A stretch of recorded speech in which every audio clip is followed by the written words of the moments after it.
I didn't even mention manual desks because you have to move your chair to the way and then start cranking a desk to raise it up. Ain't nobody got time for that. No one's going to be cranking. I'm Christine Cyr-Clisette. I'm Kyra Blackwell. I'm Rosie Guerin, and you're listening to The Wirecutter Show.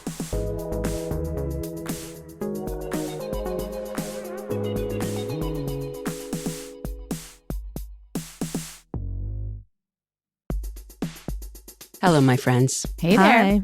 I was thinking about this the other day as I got buzzes on buzzes on buzzes from my new Apple Watch telling me to stand up, that in this new work from home life, and we're in the studio together right now, but we're often at home talking to each other via computer. I realize I sit so much more than I ever used to. Ugh, I know. It is so annoying. Is that the deal for you guys? It's like the gift and evil part of modern life is that we can have so much flexibility where we work. And it's a privilege, for sure. It is a total privilege. But I also find that I end up getting kind of sucked into a vortex of work for hours and hours and hours where I'm like, did I move? Have I moved? Yeah. And then I find that I have been sitting for hours and hours and hours. I actually don't feel this way, you guys. What's your mindset about getting up and out? I mean, I don't even have a choice. My body won't let me sit for that long. So whenever I have a break between meetings or if I'm, jumping from one article to another, I will take a walk or go drop off my laundry or literally do anything but sit down because I can't do that. Well, I think you're practicing good daily movement. But, I think all of us have heard this term, sitting is the new smoking, which I'm not actually sure if that's true or not, but It can't be. but there is a lot of evidence that sitting too much is not great for us. Today, we're going to tackle this too much sitting issue straight on. First, we're going to talk with Molly Mirhashem. She is a senior staff editor at the New York Times on the Well Desk, and we're going to get into what exactly happens to our bodies when we sit all day long. I suspect it's not going to be good. No, I don't think so. And Molly's also going to help us answer this burning question, is sitting the new smoking? How bad is it for us? Because this is Wirecutter, of course we have to talk about the best gear to help you move more at home. So we're also talking with Arriana Vasquez, Wirecutter's home office writer, to kind of walk us through some home office gear that you can invest in to hit that goal. Plus, some of our fitness team's best tips for sneaking in movement snacks throughout the day. I wonder if I would move more if I just referred to it as a little snack. Yeah. Or if you just move towards dessert. a snack. All right. So after the break, we'll talk with Molly. We'll be right back.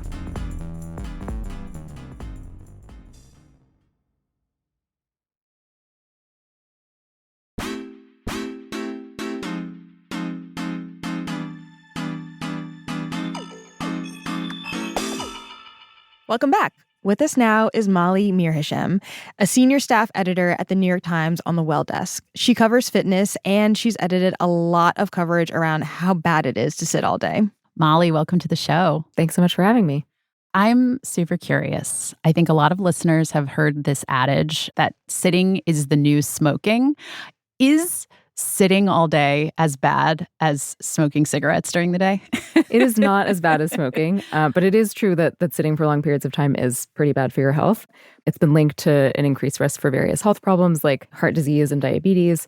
And then also, just as anybody who's sat all day at a desk knows, it's just really tough on your muscles and joints. So you're more likely to experience discomfort like hip pain, low back pain, things like that. My lower back does hurt a lot these days. I also feel like we really should be doing this episode standing up. Why are we sitting? Do you know why people use that term, though? Like sitting is the new smoking? Why do people say that? Yeah, I think it's because we now at this point have enough evidence that being sedentary for long periods of time can just increase your risk of a number of chronic diseases. So I think it's the connection between like the way that long periods of sitting affect your metabolism and your circulation. I think a lot of people know intuitively, just because of how it feels to sit for a long time, that it's bad for their muscles and joints. But I think it's surprising to some people that like their circulation is affected and their metabolism is affected, and that might put them at risk for chronic disease. Yeah, I feel like sometimes people forget that we are literal mammals and we're supposed to be outside, like running, Hunting, gathering. Yeah. Move. It's funny, too, because so much of it, I imagine, is psychological, too, and just how we've evolved over time. I have a hard time getting myself to stand up and move when I'm at home. But if I'm on an airplane, I am panicked. I am like every, 30 minutes. I got to get up. Mm-hmm. So I don't know. It just seems to me like sort of a brain thing too. Yeah, I definitely don't think you're alone in that. One of the physical therapists I was talking to in some of the reporting for this, he brought up that like it's often less his patients who work in an office who have trouble getting up and moving around, but like people who work at home and they just are comfortable in their space and they don't have as much room to like walk to their colleague's desk and talk to them. This is so validating. This is exactly what I experienced. Like, I feel like when I went from working in an office to working from home, I just noticed this whole difference in how I felt. I mean, I felt mentally awesome because I was working from home, but physically I was like, I'm not getting enough movement. So, Molly, I presume that sitting for 8 hours straight, not so good. If you're sitting for a couple hours, what are we talking about there? Yeah, that's a good question. I mean, the experts generally recommend that you're getting up at least to stand, even better to move around a little bit, like every 30 minutes or at least every hour. So it's not great to be sitting for a couple hours at a time, but the health risks really go up the longer you sit without any kind of interruption. So a couple hours is definitely better than sitting uninterrupted all day. Every 30 minutes. I don't even think know. I'm doing that. And I don't like to sit that long. Yeah, Molly, do you try to get up every 30 minutes? Do you have like an alarm set motivating yourself to get up and walk? I don't have an alarm set. I just naturally feel uncomfortable, I think, when I've been sitting for a long time. So I do get up. I don't do like a bunch of exercises during the day, but I will try to stand, just like walk to get a glass of water, move around the floor that my desk is on a little bit, just to get a little bit of movement. Y'all, this is reminding me of that Office episode when they do like the HR training and Michael's like, yeah, that's why it's really important to go to the cooler and get your water so you can like chat with your coworkers. It's like good for your health. Like that's actually true. It is true. So in 2024, your team published this piece about dead butt syndrome, which sounds like a SpongeBob joke or something. What is that? Yes, that is a truly terrible name. The fun technical term for it is gluteal amnesia. And it's basically when the muscles in your butt get so weak because you're not using them enough that when you need to use them, they're like slow to activate or slow to turn on. So some people actually, when they're sitting for long periods of time, they'll feel like a dull ache in their butt. But for a lot of people, it kind of shows up in other forms of discomfort. So you're walking around throughout the day and you might feel low back pain, you might feel hip pain, you might feel knee pain. And that's basically just because your glute muscles aren't doing enough of the work for like regular movements that you're doing. And so other parts of your body are kind of taking that over and getting overtired. Kyra, that does sound like a joke that my 3.5-year-old would make. Right? Not the iron butt. Say dead butt syndrome and then laugh at himself.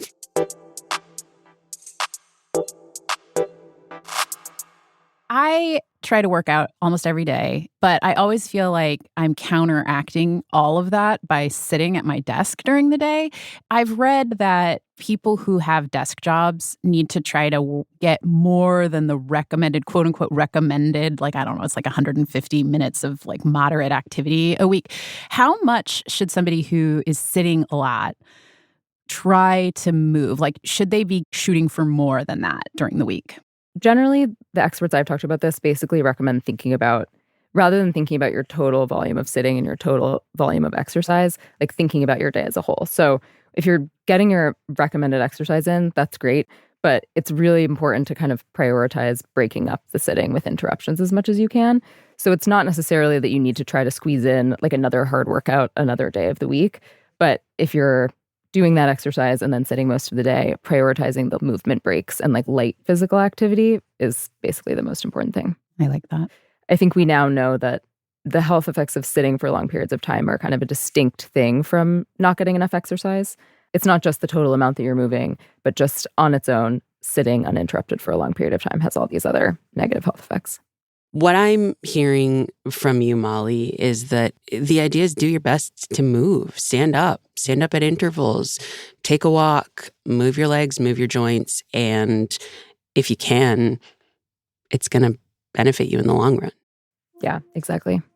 We're also going to link to an article from the Well Desk in our show notes for a simple routine to loosen those hips after you're sitting too much, which the three of us probably should do right about now. Thanks for joining us, Molly. Thanks so much for having me. Now that we've covered how bad sitting all day for us is, we're going to get into some solutions, even if you have a job that requires you to be glued to a screen all day. So after the break, we're going to talk with Arriana Vasquez, one of Wirecutter's home office writers, about some office gear that can help you stay more mobile during the day. Plus, our fitness experts' best hacks to keep moving. We'll be right back.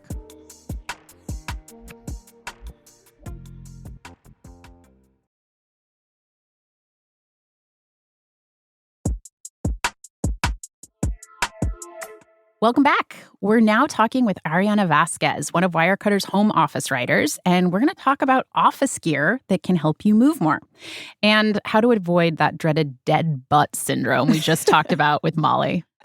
Arriana, welcome. Hi. So your whole job is to test home office gear at your home. We just want to know what your office setup really looks like. What are you using so that you're not sitting all day? You're getting movement, hopefully every 30 minutes, staying active. What do you do? Well, I'll be honest, I don't move every 30 minutes. Okay. But right now my house looks like a lab because of some of the equipment that I'm testing, which I will save for later. But I have a treadmill, like one of the under-desk treadmills. I have a stepper. So if I'm standing at the desk, I can actually use a stepper. I actually don't like just straight up standing. So whether it's like a wobble board or a step or something, I need something to move while I'm standing. And that's at my standing desk. And then I have a trampoline also just to get a little bit of blood pumping between, when I'm feeling stagnant. That feels so 80s. I love it. You live in New York, right? How are you fitting all this in an apartment? Tetris. Tetris is my friend. We want to talk about 3 pieces of office equipment that Wirecutter either recommends or that you're currently testing. And these are things that can help you ideally move more during the day. So a standing desk, walking pad, and under-desk elliptical. Mm-hmm. Let's start with standing desks. Explain it to me. Who are these good for? What makes a good standing desk? Well, as far as who they're good for, I would say everyone, even people who can't stand for very long, even they can benefit from a little bit of movement at the desk. Having something that's totally fixed is basically like puts you at the mercy of the manufacturer to have to work with what they need. So a standing desk in one way or another is going to help you to optimize working at a station that fits your needs rather than you having to make it fit whatever they thought it was good for. So a good standing desk ideally is something where you can kind of program it so that it can have a fixed height for when you're standing and a fixed height for when you're sitting, because you really want to remove as much friction between movement as possible.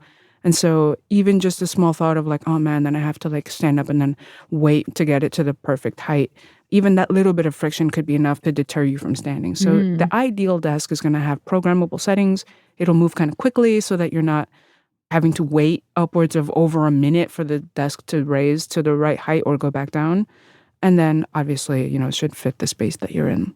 So it should be electrical. It should have some little button that allows you to go up and down. I didn't actually realize that. Yeah. I have a standing desk that is actually just static because my office space at home is too small to accommodate one of these bigger standing desks that are electric and that move up and down because they're pretty big, right? I mean, you need to have a pretty big space for these. I have one that is pretty small. It's probably maybe 2 feet wide and it just stays in one spot. But I kind of shift between my kitchen table and this standing desk.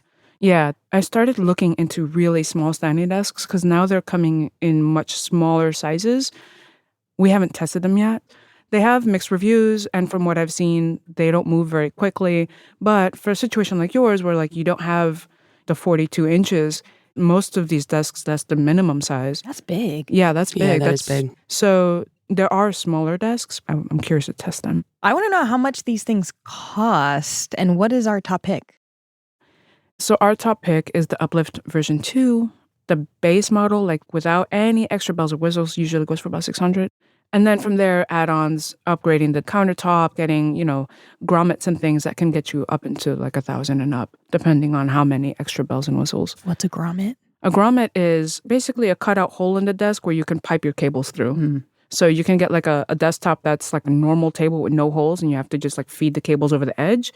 Or you could get something with a little bit of cable management, or you could get a full kit with trays underneath the desk and outlets directly into the desk, that kind of thing. Okay, so they're going to charge you an extra $400 for holes for your cables. Oh, well, yeah, sort of. The drilling is expensive. And ideally, these should last a long time, right? Yes. Yeah, they should last, and they should have good warranty so that if you have issues with them, if the motor conks out, you can get those fixed. I didn't even mention manual desks because in the history of Wirecutter's standing desk guide, we've never recommended them because you have to move your chair to the way and then start cranking a desk to raise it up. Ain't nobody got time for that. No one's gonna be cranking. So we've never recommended. And so it, by default, those aren't even a consideration. But it would get you technically more movement to crank like that, right? Yeah, but heart nobody rate up. wants to do that. So what if you don't want to shell out that much money, $600 to $1,000? Are there other options, other cheaper options? For sure, there's other options. The cheapest option is like a kitchen countertop or an ironing board, or even just stacking some books on a table just to kind of raise your laptop up so you can standing. Because really the goal is to just stand for a little bit in the midst of your workday so you're not sitting all day. Whatever it takes to do that, that's it. If you did, say, for example, you had a desk that you really loved, or in your case where you can't fit a larger desk, we also have a guide for standing desk converters. Mm-hmm. They are what they sound like. They sit on top of a desk, and then they'll have some contraption, a lever or something, and you can raise the platform. So, for example, in my bedroom, we have a small IKEA desk, and we have the top pick sitting on top of that, so that way we can stand and sit at the desk when we need to. Yeah. And what is our main pick? It's the Flexi Spot Alcove. Okay. And that actually has 2 tiers. So it's got a base tier that sits basically right on top of the table that it's sitting on.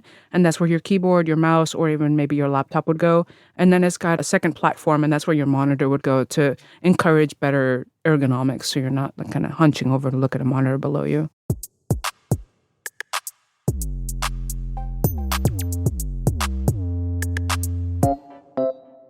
I want to talk about my favorite piece of equipment, the walking pad. I have one of these at home.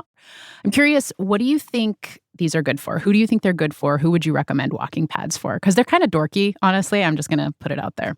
Well, I don't think they're dorky. But I also think that I think walking pads are phenomenal. I also have one. I don't use them when I'm reading or doing administrative tasks because me walking and trying to read just doesn't work.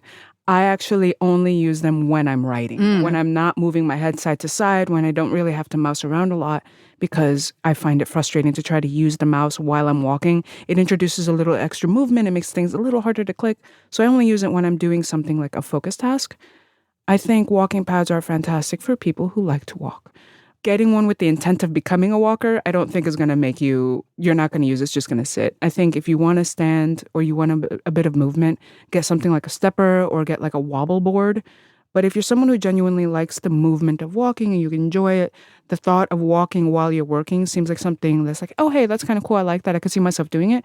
By all means, it's going to be great. Yeah.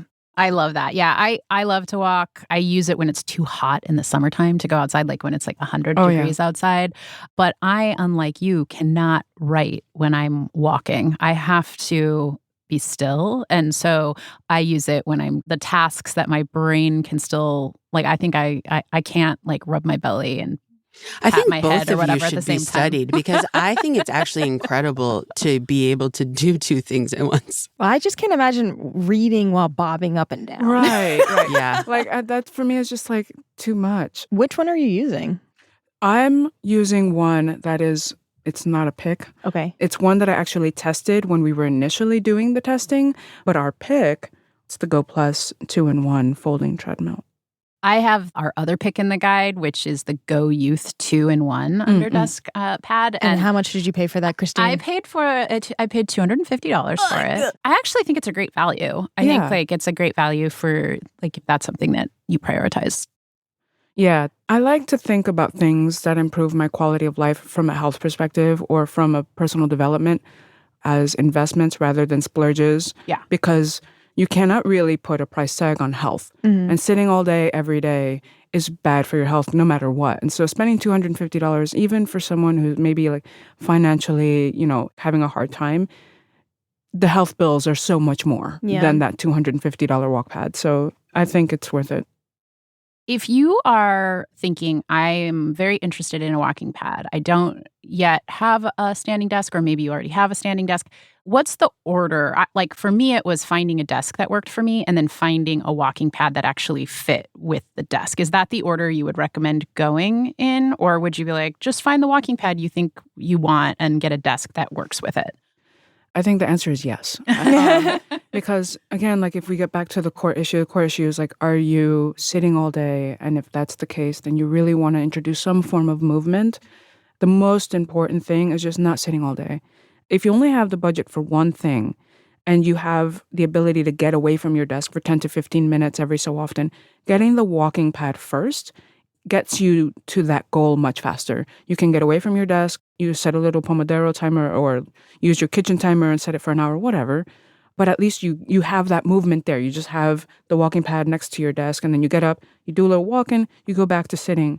At some point in the future, then maybe you can upgrade and get some sort of a standing desk situation that lets you walk and work at the same time. I had never even considered using my walking pad without my desk. Now I'm going to use it all over my apartment. I'm just going to move it all over the place. Can we circle back? Because you mentioned that the top rec for the walking pad is folding. What does folding mean in this case? It's a little bit of a tricky thing. So there are walking pads that can fold, and they're meant to be stowawayable in the sense that you can like literally fold the part that you walk on in half and then put it on the couch or something, assuming there's clearance. This is not that. The actual treadmill itself does not fold in half. What folds is an arm that can come up, and that's really for if you're going to be running on it. That's the folding part. I know treadmills sometimes can get quite loud. So what about the walking pads? Are they very noisy? They're not whisper silent. They all make some form of noise. So there's the machine noise, there's the belt that's going. I've used some machines that are very loud. Like when we initially started doing the testing for the treadmills, like in the office, there were some that were loud. Like you could clearly hear them. Our picks are the quietest ones that I know of that I've tried. But there is some noise there. There's also how you are on them. So I tend to use my walking pad barefoot. So I don't introduce a whole lot of noise besides the sound of like my footfall. But using them with sneakers on, especially if you're using a sneaker that's got like a harder sole that's meant for like running, for example, there's also that like the sound of like the plastic sneaker hitting the belt. That also introduces noise too. So they're not so loud that they interrupt things, but when I've been on meetings and I've been walking, the person I'm on the call with has been able once or twice to say that they can hear the walking in the background. But it sounds like a low thud, almost like I've got a washing machine going and there's like a cycle happening.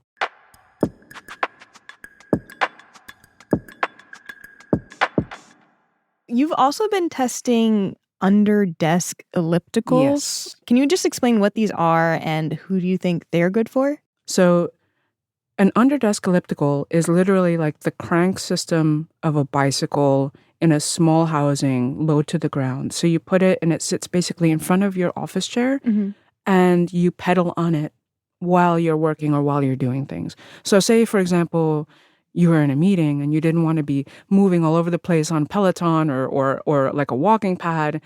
It's a more discreet way to get a little bit of movement in. But you're still sitting. You're still sitting, but your legs are not sitting just like potatoes under the desk, like doing nothing. They're moving. There are electric and there are manual versions. With the manual version, as you might imagine, you are the motor. So you have to push and then you can ratchet up the tension. So I've actually gotten like quite a bit of a workout using them. Like a little bit of a sheen start to form. Glowy. Yeah. So what's our top pick? Do we have We one? don't have one yet. Oh, are you still in working the on process. it? Yeah, I'm still in the process of testing it. I thought I had some, and then I had my partner use them the other day just to get a sense of like what he thought. One model, like his foot didn't even fully fit. Like his little pinky toes were hanging off. Oh. So picks to come. Well, how much should somebody expect to pay for one that's good? Underdesk ellipticals are kind of marketed for a range of people. And there's even one that's upwards of almost $300. And it even has handles with bungee cables and videos. And you could do like a whole workout while you're sitting at the desk. I will be doing that on Zoom You calls. could do like fly, arm flies and stuff like that. But for the purposes of what we're looking for, which is an underdesk, something you can use while you're working, you really just need something that'll introduce a little bit of movement. So anywhere from like 100, 150, something like that, maybe even less. There's one that looks promising that's sub 100, but I got to put it through its paces to make sure that it's actually good. Okay. Sounds like one of the most affordable options here.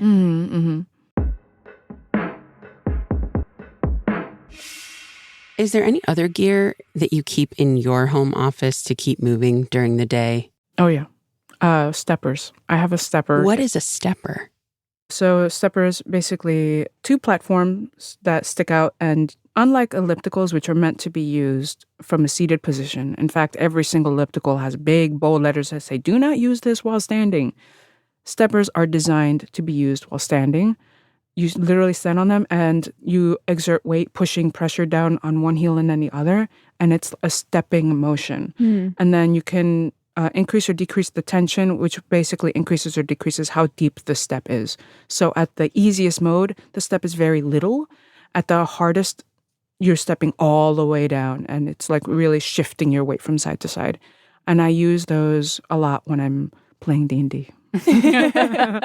So it's not quite a Stairmaster. No. You're not putting one foot in front of the other. Instead, one heel is going down and then the other heel is going down, but your feet are side by side. I feel like I saw my grandpa had one of these. I think that these are kind of old school, like at least the versions I've seen, they're kind of old school and they were around in the 80s. The stepper that I have is by a brand called Sunny Health and Fitness. That brand is very popular for like price approachable fitness stuff at home. It's almost silent. It's great. Again, I like not sitting for too long, but I don't like standing. So anything that will keep me from standing still is a boon for my workday.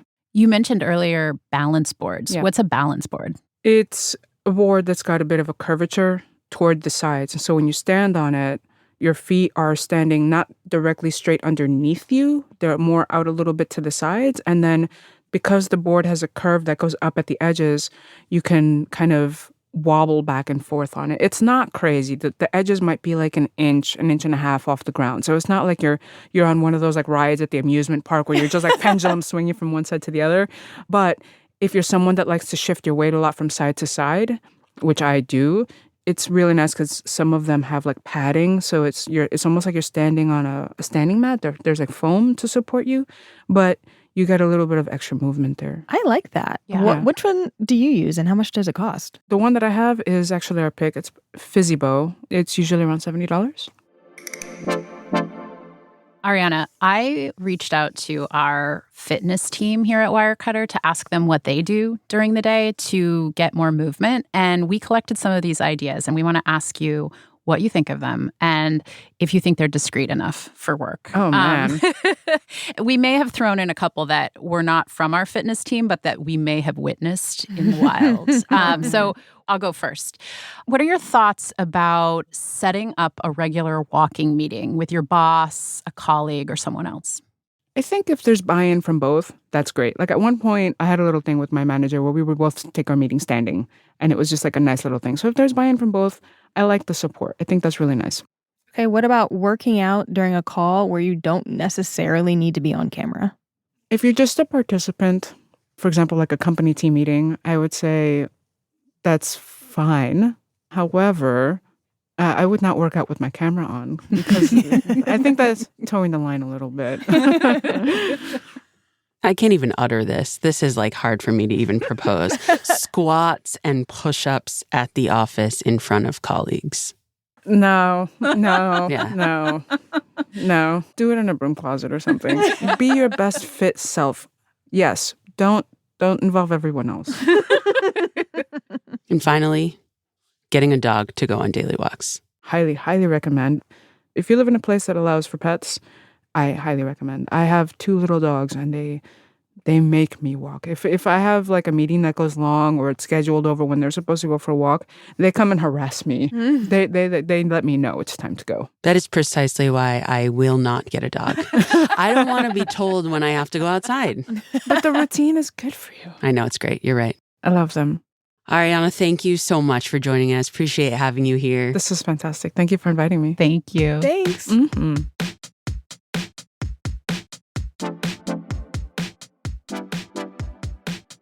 How do you both feel after this episode? I feel like I've been sitting too long.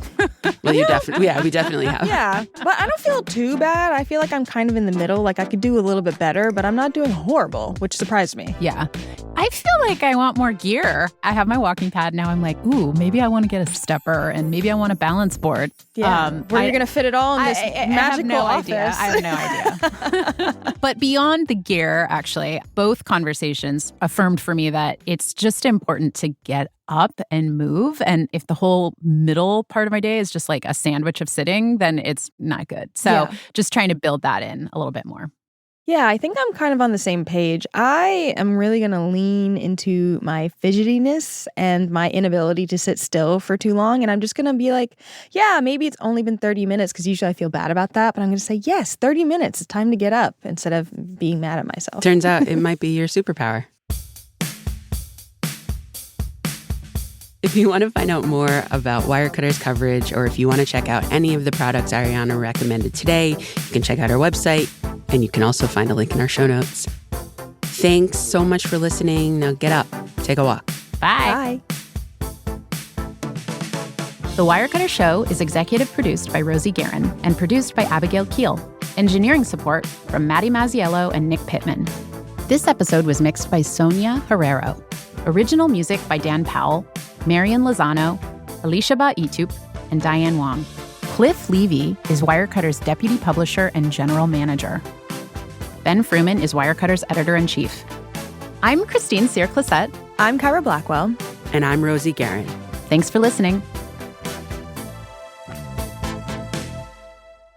What I'm hearing is I need a standing desk that is just automated and just like makes me move. Yeah.